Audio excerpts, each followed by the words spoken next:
Welcome. This is Leading with Spirit, the show that gives you an in-depth look at topics like what it takes to navigate your spiritual journey, how to heal yourself and grow your spiritual gifts, and balanced practices to expand your business and your spiritual leadership.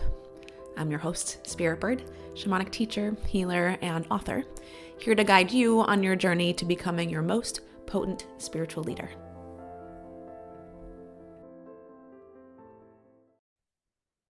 Do you ever see really spiritual people and it makes you feel like shit? Or perhaps you see people living what appears to be a very ritualized spiritual life, and it really awakens this longing in you. You wish that your life could be like that.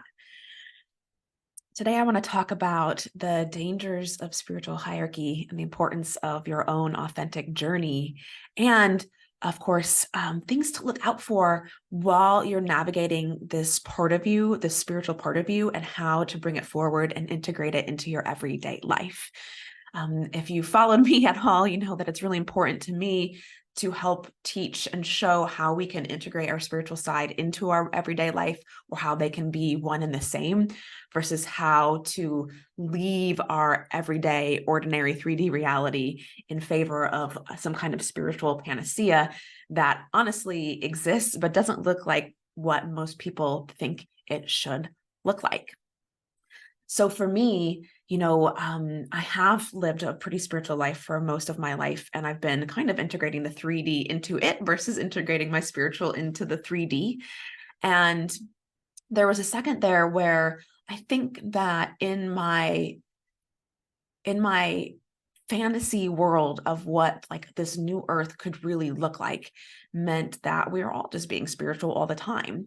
And now what I understand the new earth to be like, the spiritual panacea that I feel I am living in, is that actually it doesn't matter. It doesn't have to be spiritual. I don't have to be spiritual. You don't have to be spiritual. I can know who I am and what my gifts are, and not let them be seen or not need them to be seen. And also I'm available for them to be seen. I can do ordinary 3D things and not feel like it's not spiritual. That I have the freedom to choose from moment to moment what I want my life to be, versus trying to make it fit into this spiritual idea of what it should be, or being frustrated that other people aren't doing the things that I think that they need to do so that I can have this spiritual panacea come true. So today I just want to talk about, again, what I'm noticing in the spiritual industry as far as hierarchy and inauthenticity, what to watch out for so that you don't fall into that trap, or more so what to watch out for so you can be gentle on yourself and not be so hard on yourself and needing to change or feeling frustrated with where your life is. I want to talk about, how to really find that authentic spiritual life for yourself, and what to watch out for when you're working with people, when you're learning and growing, when you're exploring plant medicine, when you're finding mentors, when you're doing training, so that you can make the right choice for you and not fall into the belief that you need to be fixed or changed, or that something is wrong with you because you're comparing yourself to someone else's inauthentic display of what spiritual purity should be. So oftentimes the spiritual hierarchy shows up as I'm more spiritual than you. And I've seen it show up in the business world as like, oh, well, I'm actually so spiritual that I don't even need to market. I've seen it show up in the spiritual world as if you're a true healer, then gratitude is all you actually need. And if you are trying to make money offering your gifts, then you're not a true healer. Right.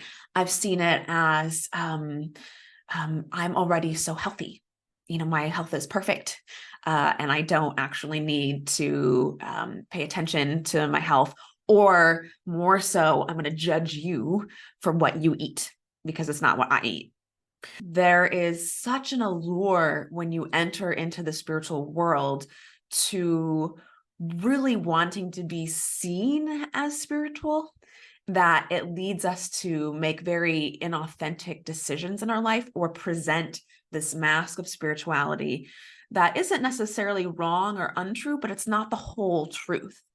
And the dangers with that is that especially if we become influential, is that now people are comparing ourselves to that and expecting this kind of life or look for themselves. And if they're not a match, then they start to feel shitty about themselves. Now, granted, that's part of a healing process to see that and to find yourself and not compare yourself to other people. And what a lot of spiritual teachers don't do is realize that they're really presenting this inauthentic piece of themselves. And it's actually damaging, not just to clients, but it's damaging to yourself too. It's very unhealthy. So, I run in a lot of different circles, and there have definitely been times where I notice also in the spiritual community this tendency to just assume that everybody shares your same beliefs if they're spiritual. So also something to watch for if you're getting into containers and you're feeling kind of yucky that you maybe don't believe what they're believing. Maybe you feel like there's something wrong with you. Maybe you feel like, you're not good enough yet, or maybe you feel like you don't have the room to speak about what's true for you. And I encourage you to not fall into that trap. And there's a place when you run into this hierarchy in groups where, the best thing to actually do, the most spiritual thing you can actually do is name the bullshit. Just go ahead and call it out. Now, there's a finesse to doing this. You want to call it out, but as best you can without any spiritual hierarchy from yourself. So naming that piece without having to sort of like have this power over other people, naming that piece without like also making them bad. Right. So like, this is kind of a silly example, but I'll use food for an example. There have been many times I've been at events and people just kind of all assume that like carbs are bad and that nobody here eats carbs. And I'm like, actually, I do. I love carbs, actually. Actually, potatoes and wheat are very nutritious.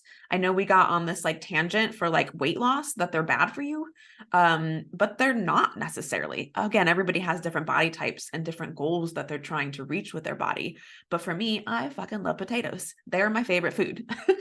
And they're actually really nutritious. They have a lot of protein. So if I'm in an environment where people start talking about carbs, like we should all know that that's some lower level shit, then I might just assert, my opinion on it, but I can do it without making them wrong. With like, actually, I understand that, carbs don't work for a lot of people's bodies, but they work great for me. And they're a lot of, they have a lot of nutrition. And a lot of times I've noticed that we sort of all have types of food that we have decided are bad based on what some authority said to us, and they're not actually. Even actually potatoes and rice. I have this conversation with my partner all the time because I'm a potato girl and he's a rice guy. And that's fine that we both have different preferences. But I was just curious because there's a place where it's like, oh, well, rice is better for you. And if you actually like look up the nutrition, it is fewer calories, but it's like way less nutrition too. So I'm just saying that you've got to really just follow what's true for you and not buy into other people's limiting beliefs and not buy into other people's spiritual hierarchy that they've developed for themselves. For a lot of us, that hierarchy, that the rules that we place on ourselves to try to force ourselves to remain quote unquote spiritual is actually a cage, right? And I think it's important that we're able to be fluid in the spiritual world and in the everyday world.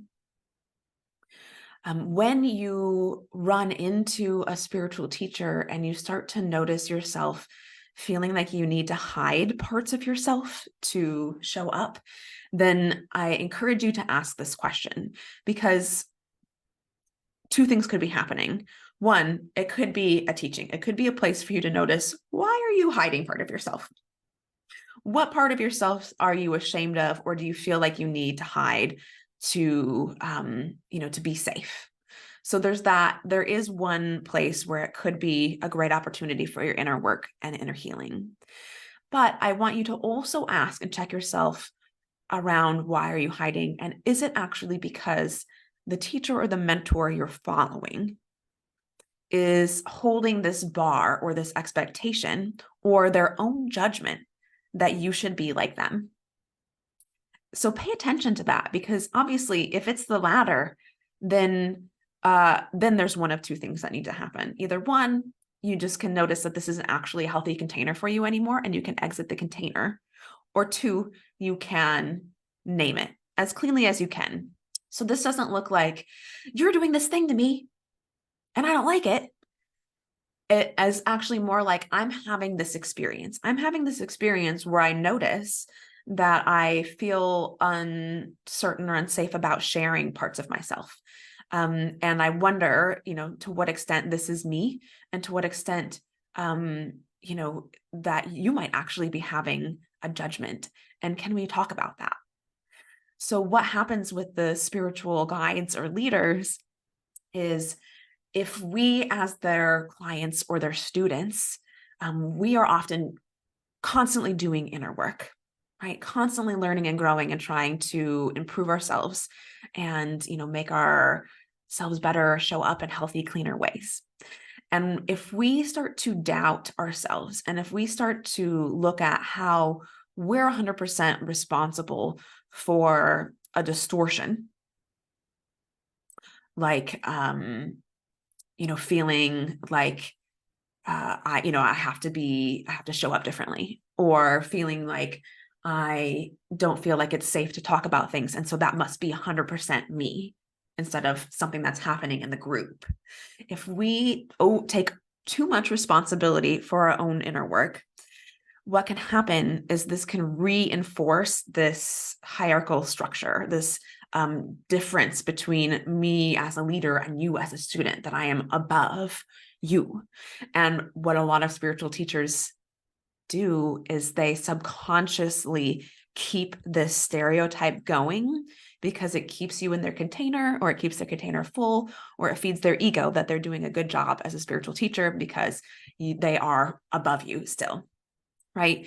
And so I've noticed for me in my container, I notice when people come in that haven't experienced anything different than that, sometimes they come in for, either to my shaman school or to do plant medicine journeys with us, and they're not really sure what to do with our container, because we lead from inside of it. We're holding it. We've got you. We've got an eye on what's happening. We're tracking things, but we're also inside of it. So when you haven't experienced spiritual mentorship that isn't hierarchy, it might feel weird to you. It might feel at first like, is somebody holding this? Because you're not sure how to operate outside of this paradigm of hierarchy. And for me, I've noticed that some people will definitely see it.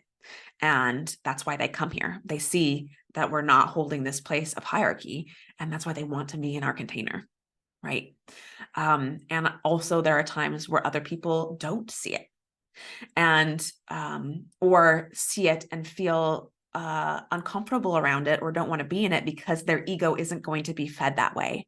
And I'm not really interested in feeding anybody's ego that way. And for me, the most spiritual thing, again, to do is to name the deepest truth of what's happening, not to present this idea of this spiritual purity, and not to send people down the wrong road and encourage this spiritual purity. Or really what happens is like just a lot of fakeness, just like a lot of fakeness in spiritual communities, where the only thing you can talk about is like nice things about each other, or how wonderful you are, or how powerful your gifts are, or how good you are at doing your inner work. And it becomes this like weird spot where it's like you go and you have this experience, but in the end there was just like not a lot of truth there. You might feel good in the moment, but it doesn't stick with you because it wasn't entirely real. And so for me, that spiritual panacea is actually just being able to communicate with each other about the hard things. That spiritual panacea is being able to address and name the elephant in the room. And that spiritual panacea is showing up in the truth of who we are, instead of who we're trying to be or some perfected version of what we want people to see us as. And for me, I've developed enough trust in myself at this point that I know some people are going to come into my container and see it and appreciate it and want to come back because they are trying to dismantle the hierarchy in themselves too, because they actually don't want to continue or perpetuate that old paradigm anymore. And I know other people are just going to miss it. They're just not going to see it in the same way that I will show up and be me. And some people are going to notice my gifts and some people aren't. They just can't see it. And I don't need to think less of them. I don't need to be like, oh, well, you're not spiritual enough that you can see it. It's just that not everybody has to, you know?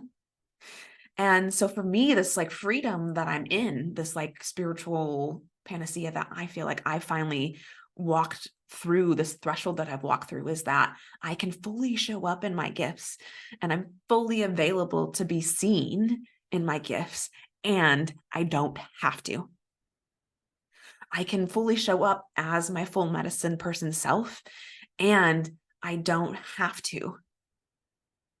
That my full expression of my medicine person self is not a show, that I can go into other groups or containers and be completely myself, and I'm still delivering so much medicine. And it's not about that I'm going there to do it.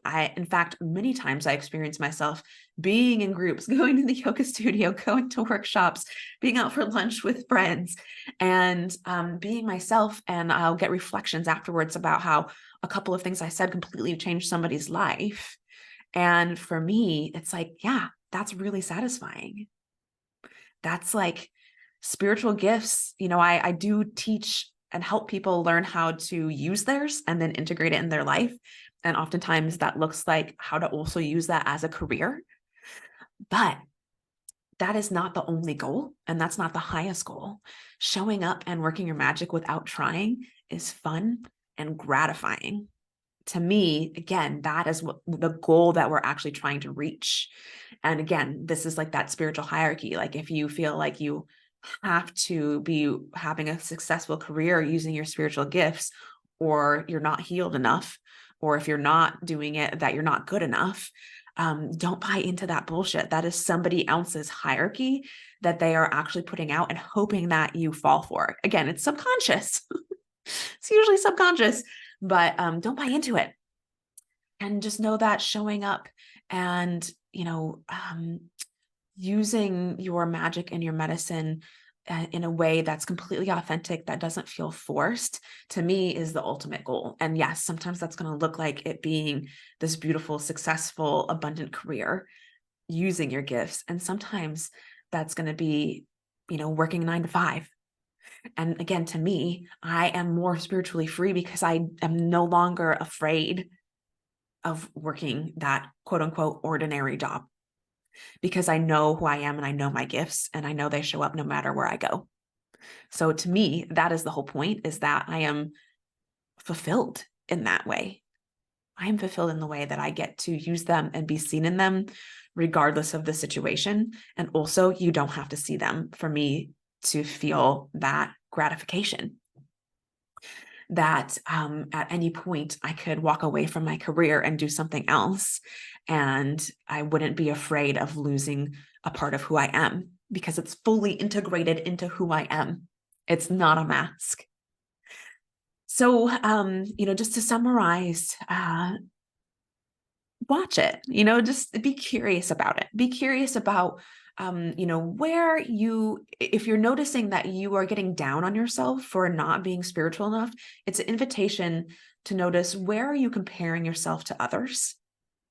And where are you aligning with somebody else's goals or purpose instead of what's actually true to you? Again, even just that little example of like, I actually like carbs. I enjoy wine, I enjoy doing silly, fun things. I'm not afraid to work a regular job. So notice where, you might be unnecessarily comparing yourself to somebody else's standard. Remember that even if you're comparing yourself to their standard, that their standard might be a cage for them. It might be a mask. It might not be their actual truth. And know that as if you are a practitioner, that this is also something that's incredibly important that you watch in yourself. You don't need to be overbearing with yourself. You don't need to punish yourself when you notice it, but you should be watching it. Where are you potentially sort of getting off on being the truth teller to other people? Where might you be getting little ego boosts from, psych 101ing someone else? Where might you be getting ego boosts from essentially conquering somebody else by naming their problem when you haven't been invited to? And where might you be actually keeping yourself separate by hiding parts of your humanness? Because that is not what being a spiritual leader is. And yes, you get to have grace. There is a part of when you're moving into a leadership role or a facilitator role, it's kind of like no matter what you do, there's probably going to be some awkwardness as you like step into this place where now you're holding things for other people. And you can forgive yourself for that, but also you can leave that behind at some point. So I hope that this was helpful for you today. I hope that it gave you a little bit of breathing room and grace if you're finding yourself struggling with how to, step more into your spiritual life, knowing that that is going to look different for everybody. And oftentimes the most spiritual people are the ones that don't show up as super spiritual. And I hope that if you're a practitioner, that maybe you can see a few places where you might have fallen into this trap from your own teachers, and know that this is a place of integrity and beauty that you can hold for yourself. That, if I boil it down to like one key takeaway from this, it's that,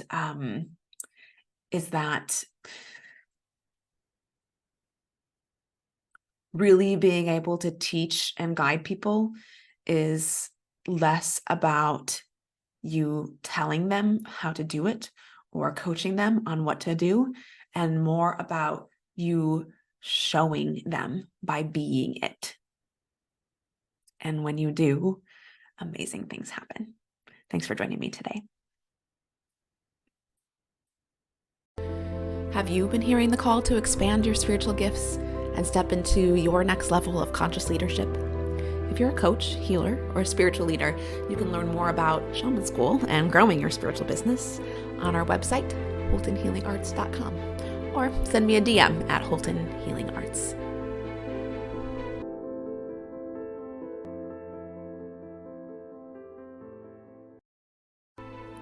Welcome to today's Member Query episode, where we explore questions about spiritual paths, intuitive gifts, growing a spiritual business, and shamanism. Do you have a question for us? Send us a DM at Holton Healing Arts. And the question is how to reclaim your power after you've been hurt. And the first step, of course, is knowing you're in a pattern and exiting the pattern. The next step is to end the game of blame. So you need to know where you are to do this. So for example, if you've already exited this hurtful relationship or pattern or place, congratulations, you've done a ton of the work, and I hope that you're giving yourself some gratitude. From there, then we start to move into the healing and the forgiveness. So in order to do this, we need to drop the blame. That means we're either blaming them or we're blaming ourselves. And to do that, you have to know where you are in your process. So what helps here is to know that you will both need to go through the negative emotions and the positive emotions, and which ones have you gone through and which ones haven't you gone through. For example, if you haven't actually gotten angry yet, if you've only been in compassion and understanding, then you need to get angry. If you've been in anger the whole time, then it is time to start to take a look at compassion and experience understanding. And from here, it's counterintuitive because we're afraid if they aren't to blame, then we are. But when we can actually back away and see the situation from all sides, from the teaching and from the path that you are on, then we can begin to see why it happened, what we needed to learn, And then we can actually begin the forgiveness process, not just forgiveness to the other person, but most importantly, forgiveness with the self. And this is how you begin to reclaim your power. I hope you enjoyed this episode of Leading with Spirit. If you did, please share the link for this episode with your biggest takeaway, tagging me at Holton Healing Arts. It would also support me if you subscribed and left a rating and review of the show so we can support more people living their highest purpose. Until next time, journey on.